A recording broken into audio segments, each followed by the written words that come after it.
राम राम सा।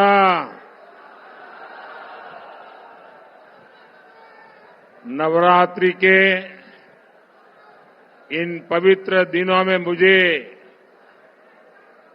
कैला मैया के चरणों में प्रणाम करने का अवसर मिला है। मैं मेदिनीपुर बालाजी, मदन मोहन जी और भगवान महावीर जी को भी प्रणाम करता हूं। आज महान समाज सुधारक महात्मा फुले जी की भी जन्म जयंती है। मैं उनकी पुण्य स्मृति को भी नमन करता हूं। साथियों, करौली धौलपुर की ये धरती भक्ति और शक्ति की धरती है। करौली उस ब्रिज का क्षेत्र है जहां की रज भी सिर पर धारण करते हैं।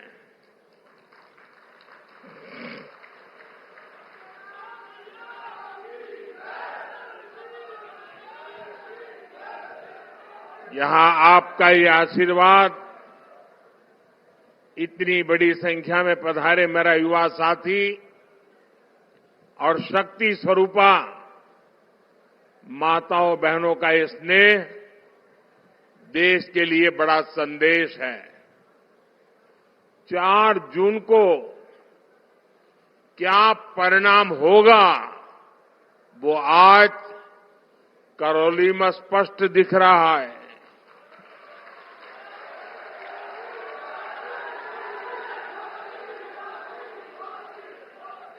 करौली बता रहा है 4 जून 400 पार। 4 जून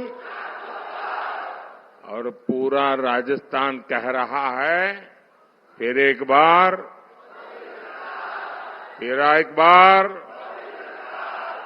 साथियों, 2024 का लोकसभा चुनाव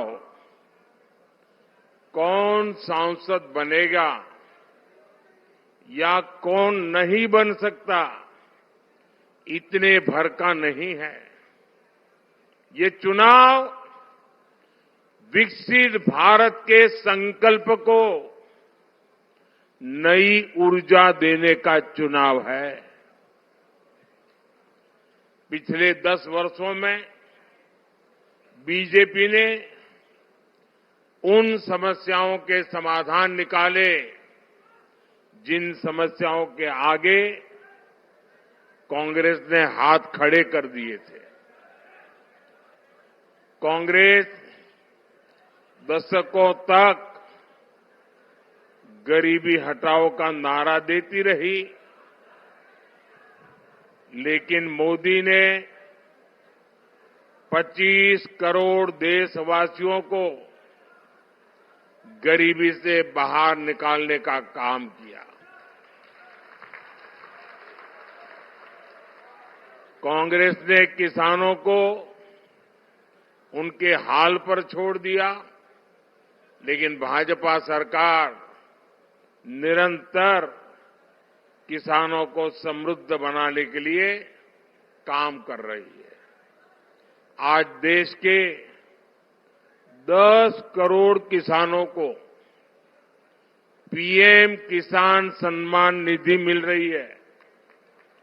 करौली धौलपुर के 3.25 लाख से ज्यादा किसानों के खाते में भी 700 करोड़ रुपए से अधिक भेजे गए हैं।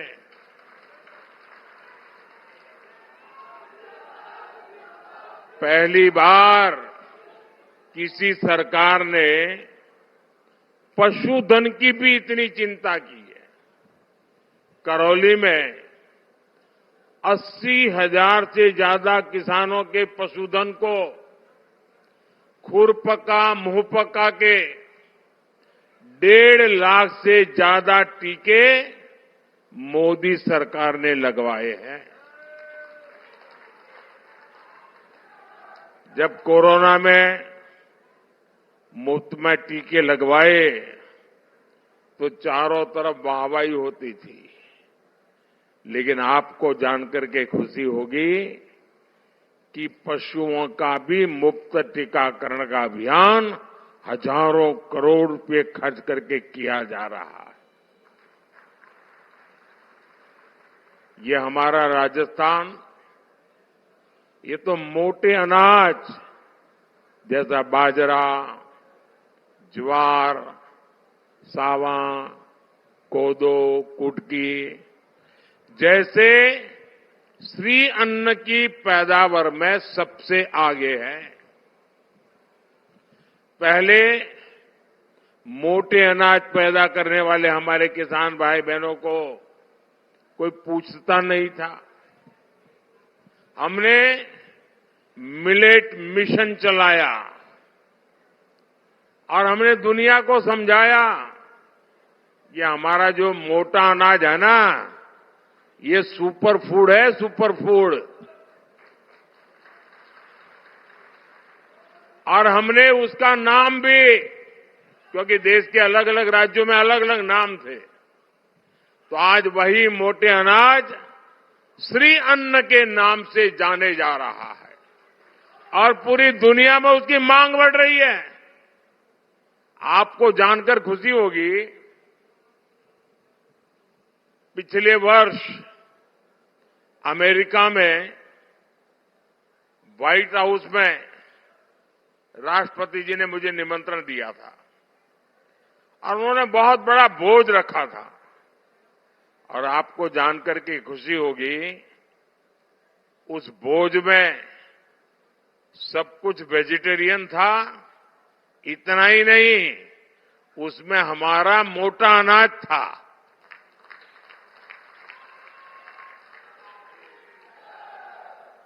ये सुपर फूड, ये मोटा अनाज दुनिया में अपनी नई जगह बना रहा है। इससे राजस्थान के किसानों को बहुत बड़ा लाभ होने वाला है। हमने national mission for oil seed शुरू किया है। इसमें भी करौली, धौलपुर की बहुत भूमिका होगी। साथियों, कांग्रेस ने दलितों, आदिवासियों और महिलाओं को भी न कभी अवसर दिए, न सम्मान दिया। भाजपा ने देश के 50 करोड़ से ज्यादा गरीबों के जनधन खाते खुलवाए। हमने 11 करोड़ परिवारों के लिए शौचालय बनवाए। भाजपा सरकार ने 4 करोड़ गरीबों को पक्के घर दिए और इनमें से अधिकतर लाभार्थी समाज के वंचित वर्ग के लोग हैं। ज्यादातर पीएम आवास घर की महिलाओं के नाम पर है। भाजपा ने करोड़ों बहनों को उज्ज्वला सिलेंडर देकर उन्हें धुएं से बचाया है। अब हम देश में 3 करोड़ लखपति दीदी बनाने के लिए काम कर रहे हैं।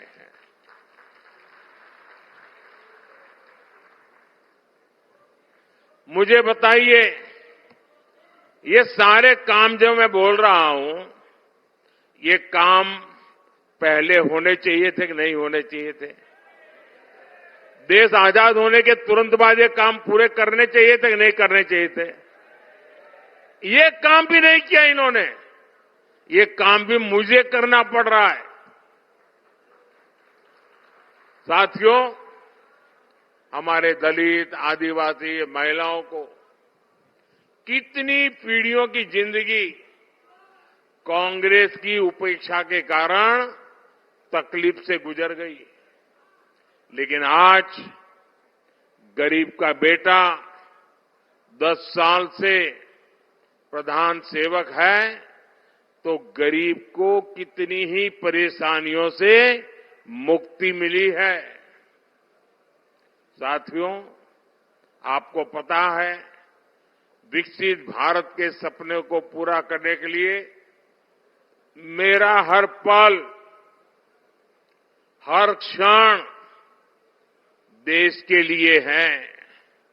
पल पल आपके नाम, हर पल देश के नाम। और इसलिए मैं तो कहता हूं 24/7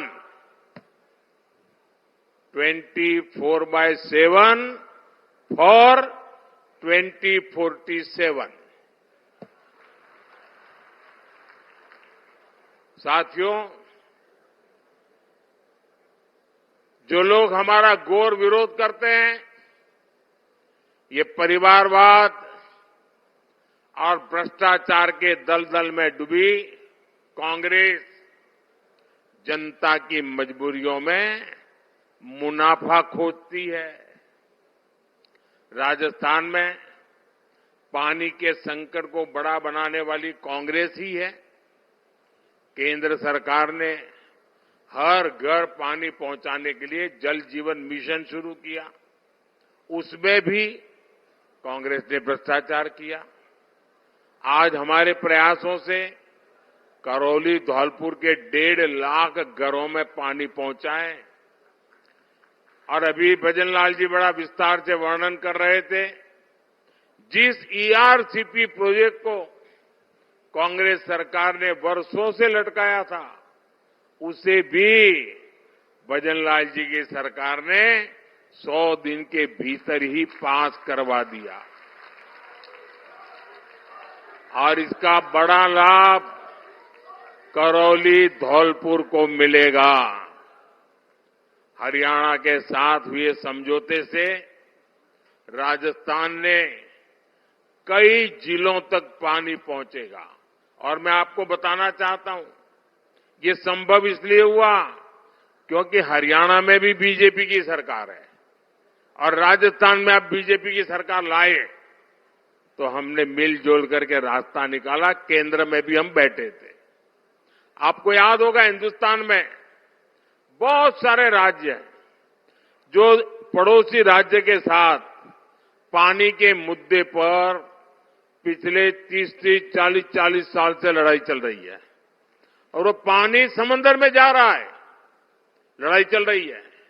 मुझे याद है, गुजरात में नर्मदा योजना, हमने कैनाल बनाई और बिना कोई झगड़ा, बिना कोई मनमुटाव गुजरात ने राजस्थान को जो पानी मिलना चाहिए वो कैनाल बनते ही पानी देना शुरू कर दिया।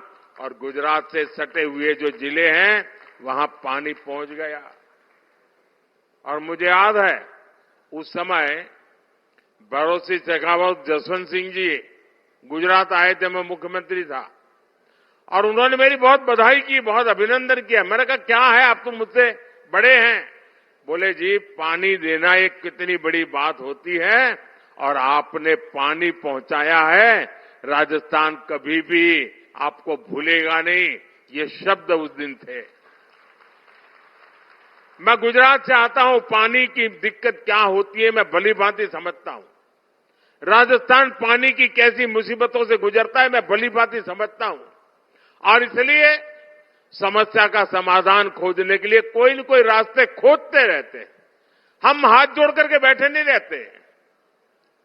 साथियों, कांग्रेस ने पानी में पैसा कमाने का पाप किया, बीजेपी ने उसे सेवा, जिम्मेदारी और जवाबदेही का काम मान करके पूरा किया। आने वाले समय में राजस्थान के घर घर पानी पहुंचेगा, ये मोदी की गारंटी है।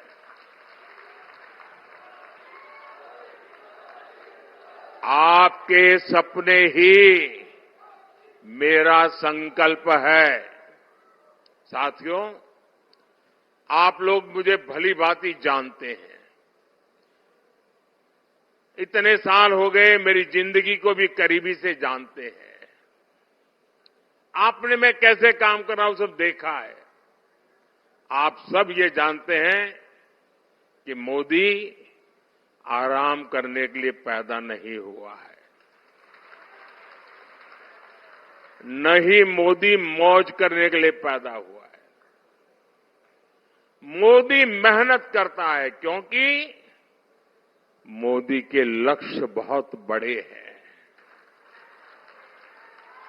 और ऐसे लक्ष्य जो सिर्फ और सिर्फ मेरे देशवासियों से जुड़े हैं, आप सबसे जुड़े हैं।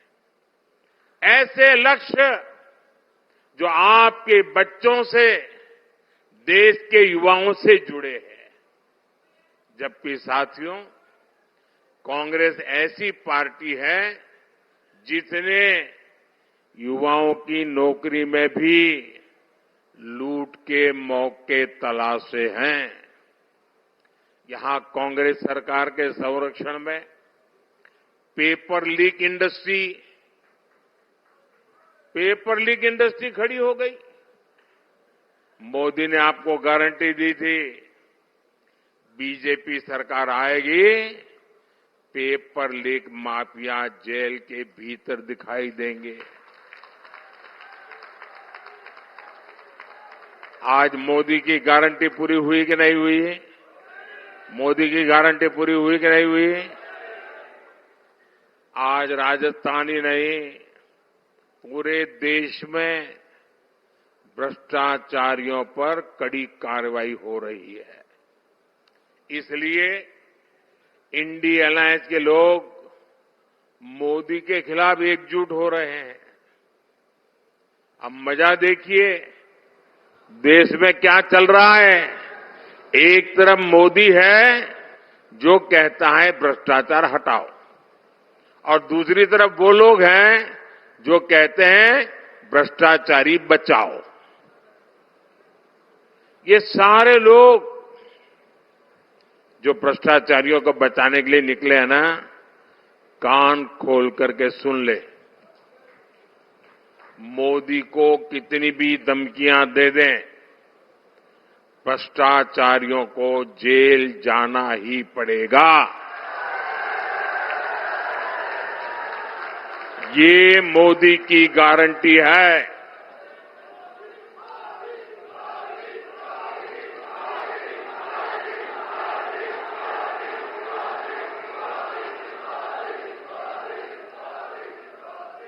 साथियों, 60 साल सत्ता संभालने वाली कांग्रेस के पापों की लिस्ट काफी लंबी है, लेकिन आज मैं राजस्थान की धरती से कांग्रेस का एक महापाप बताता हूं। ऐसा महापाप जिसकी कोई माफी नहीं है, कोई प्रायश्चित नहीं है। ये महापाप है राजस्थान के सम्मान और पहचान के साथ खिलवाड़ का। कांग्रेस ने राजस्थान में वोट बैंक के लिए तुष्टीकरण का गंदा खेल खेला। ये वो धरती है जो मदन मोहन जी के विग्रह की रक्षा के लिए अपने बलिदान देने के लिए तैयार हो गई थी। उसी धरती पर कांग्रेसी नेताओं ने तुष्टीकरण और भ्रष्टाचार के लिए मंदिरों को गिराकर उनकी जमीनें कब्जा की। यहां रामनवमी की शोभा यात्रा पर पत्थर बरसाए जाते थे। जिस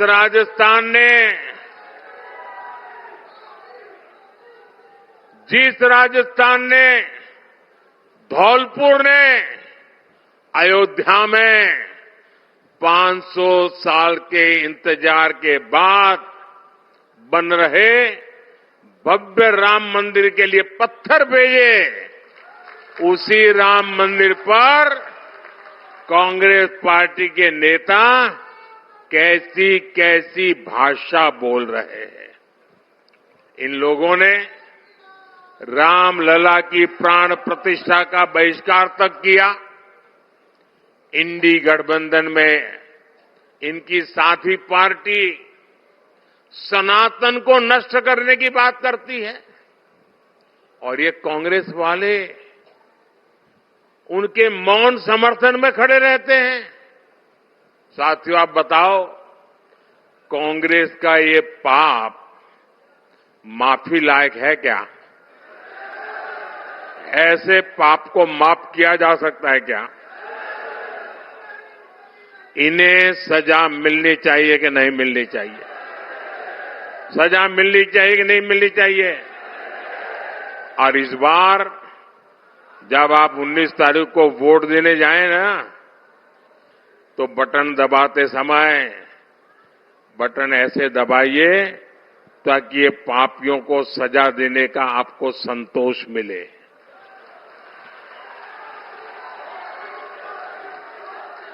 साथियों, आप कांग्रेस नेताओं के बयानों से इनके मंसूबों का अंदाज लगा सकते हैं। कांग्रेस के शहजादे विदेश में कहते हैं कि भारत कोई राष्ट्र नहीं है। देश सर्जिकल स्ट्राइक करता है तो ये सेना से सबूत मांगते हैं। सेना के शौर्य को कांग्रेस के शहजादे खून की दलाली बोलते हैं। टुकड़े टुकड़े गैंग के पीछे सबसे पहले कांग्रेस खड़ी हो जाती है। कर्नाटका से कांग्रेस सांसद दक्षिण भारत को तोड़कर अलग करने की बात कर रहे हैं और अब तो कांग्रेस के राष्ट्रीय अध्यक्ष तक खुलेआम देश की एकता के सामने सवालिया निशान खड़ा कर रहे हैं। ऐसी भाषा बोल रहे हैं। ये विदेश की धरती पर जाकर कश्मीर का राग आलापते हैं, लेकिन जब मैं राजस्थान में कश्मीर की बात करता हूं तो ये पूछते हैं, अगर कश्मीर से 370 हट गया तो राजस्थान का क्या वास्ता? एक कांग्रेस अध्यक्ष ने यहां आकर के बोला कि भाई कश्मीर तो दूर है, वहां से 370 हट गया तो इसमें राजस्थान का क्या वास्ता? मैं जरा कांग्रेस पार्टी को बताना चाहता हूं, जरा कान खोल करके सुन लो और आपके नेताओं को भी जरा भेज देना मेरा वीडियो।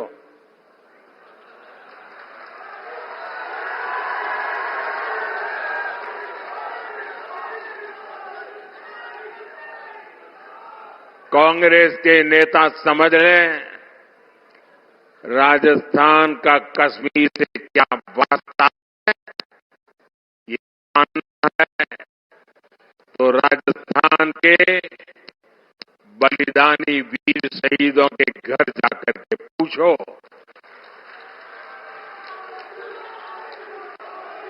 उनके गांव की मिट्टी बताएगी कि राजस्थान का कश्मीर से क्या वास्ता है।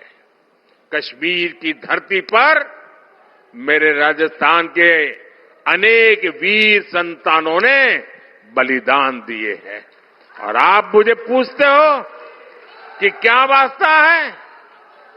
इस मिट्टी के शहीदों की समाधियां तुम्हें बताएगी राजस्थान का कश्मीर से क्या रिश्ता है।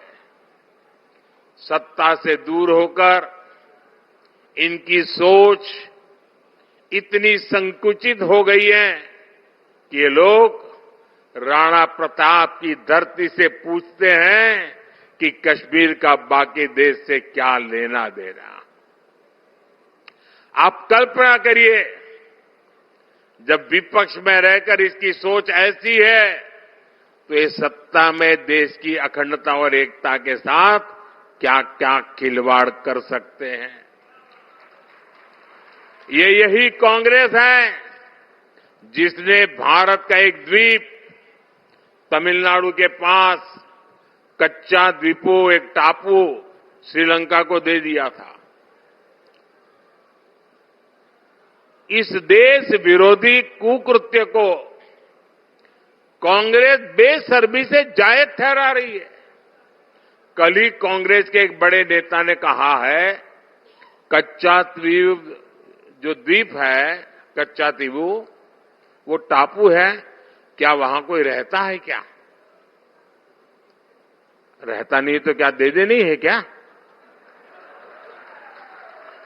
फिर तो ये रेगिस्तान को तुम क्या कहोगे कल? यही कहोगे कोई रहता है क्या? क्या कोई देश की सेवा ऐसे होती है क्या? ये तरीका है क्या? ये है इनकी मानसिकता। इनके लिए देश का खाली हिस्सा सिर्फ जमीन का एक टुकड़ा है। कल ये कांग्रेसी राजस्थान जैसे सीमावर्ती राज्य की खाली जमीन यही कहकर किसी भी देश को दे सकते हैं। कांग्रेस का सिर्फ इतिहास ही खतरनाक नहीं है, बल्कि कांग्रेस के इरादे भी खतरनाक है। साथियों, करौली और धौलपुर में 19 अप्रैल को मतदान है। बीजेपी ने बहन इंदुमती जाटव जी को अपना प्रत्याशी बनाया है। इंदुमती जी के पास अपनी पार्टी के कामों की पहचान है।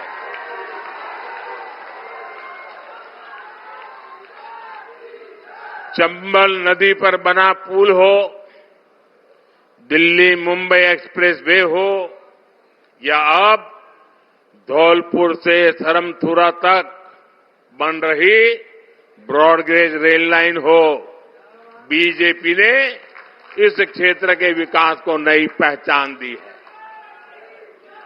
इंदुमती जी करौली धौलपुर में विकास को और तेजी से आगे बढ़ाने के लिए आपकी प्रतिनिधि का काम करेगी और इसके लिए आपको 19 अप्रैल को गर्मी कितनी क्यों न हो, पहले मतदान फिर जलपान,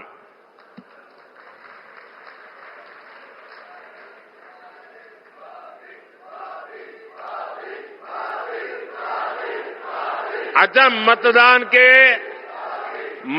के पुराने रिकॉर्ड तोड़ोगे आप? अपने पोलिंग बूथ में पहले जो मतदान हुआ होगा उससे ज्यादा मतदान कराकर उसका रिकॉर्ड तोड़ोगे? पक्का तोड़ोगे? मैं आपको एक चैलेंज देता हूं, दे दूं? आपको एक चैलेंज देता हूं, दे दूं? क्या हम सभी पोलिंग बूथ जीत सकते हैं? सभी पोलिंग बूथ जीत सकते हैं? हमें सब पोलिंग बूथ जीतने के लिए काम करना है। अभी एक सप्ताह हमारे पास है, पोलिंग बूथ जीतने के लिए पूरी ताकत लगाइए। करेंगे? पक्का करेंगे? अच्छा, मेरा एक काम करेंगे। क्यों ठंडे पड़ गए? चुनाव के लिए तो सब करोगे, इंदू जी के लिए सब करोगे, लेकिन मोदी जी के लिए कुछ नहीं करोगे? अच्छा, मेरा काम करोगे, लेकिन ये चुनाव वाला काम नहीं है। करोगे? पक्का? देखिए, आप आने वाले दिनों में घर घर जाना और जाकर के बताना कि अपने मोदी जी आए थे, उन्होंने आपको प्रणाम भेजा है। हर घर मेरा प्रणाम पहुंचेगा, याद रख करके पहुंचाओगे? पक्का? मेरे साथ बोलिए, भारत माता की, भारत माता की, भारत माता की। बहुत बहुत धन्यवाद।